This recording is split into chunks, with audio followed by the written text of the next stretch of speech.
to add stabilizer to Durkee Ez Frames using trim. I've gotten a lot of questions on how I actually hoop my items, and since my kids are back in school now, I thought I'd make a quick video to show you how I do it and how I do it for these sweaters that are really popular right now, how I personally do it to make my production go faster, because I have limited time, because that's my first job and priority is staying at home with my kids, and then my second is my embroidery, and I still do about 80 to 100 orders a week, and I only work about 20 hours a week, so that requires me to keep things running like a production line. So I'm going to show you how I do it for these sweaters to keep things going and keep my machines running. So first, I get my stabilizer hoop, and you can go back on the other video and to see how I do that.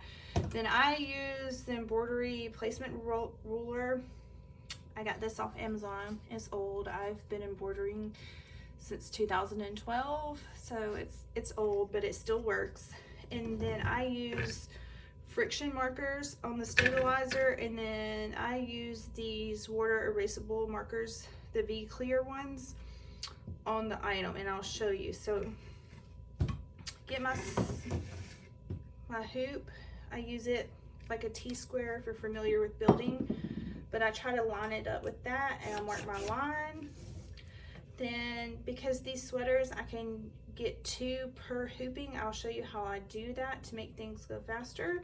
So I mark a line here, and then I come down and I mark another line here. Then I get my sweater, and my cabinet is square, so I will line the armpits up with that. I will line my ruler up with that, and then I will move up, and I start at the top of my design midway between the sweater, the armpit. That's how I was taught. And these sweaters kind of have it figured out for you where this seam is right here. I kind of go there, and that way all my sweaters look consistent. And consistency, I found, is key in my business. So it's usually 3.5 to 4 if you want a number, but this is how I do it super fast. Then I mark it, drop then I take the 505 adhesive spray. I spray the top part of my hoop, and then I line the sweater up. Not everyone does it this way. This is how I like to make sure everything is consistent. I line the blue line up with the yellow line, press it down when I think I'm there,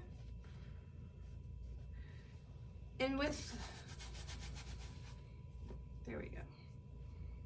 You can kind of see, I don't know if you can see it, but with my lining, when I hold it up, I can see the yellow lighting. I can see the yellow line when I hold it up to my lighting, and that's how I know.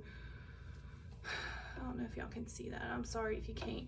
That's how I know that I'm there. And then I smooth it out. I clip my Dollar Tree plant pins, clips, 6 for $1, put it on the machine and embroider it. Then I take it off the machine. When I take it off the machine, it looks like this. So I've only used the top half of my stabilizer, remove my clips. I like to use these scissors that came when I had a PE 770. That's what I started with. And then I punch a little hole and I cut it out. And usually while this is stitching on the machine, I already have my second one ready to go. So stabilizer's partly trimmed.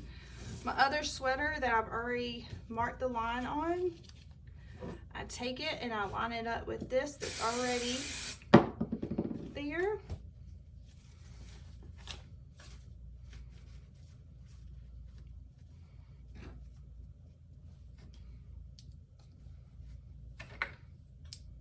And then it's ready to go on the hoop and do the next one. Smooth it out. It's still tight because of these clips, and I'm able to do, as long as it's not a stack monogram or a circle monogram, as long as it's just like this pretty bow font from the class at Applique, I'm able to do 2 per hooping of stabilizer, so it saves me on stabilizer, it saves me on time, and it keeps me running in a production line. Because while this is all the machine hooping, I can get this sweater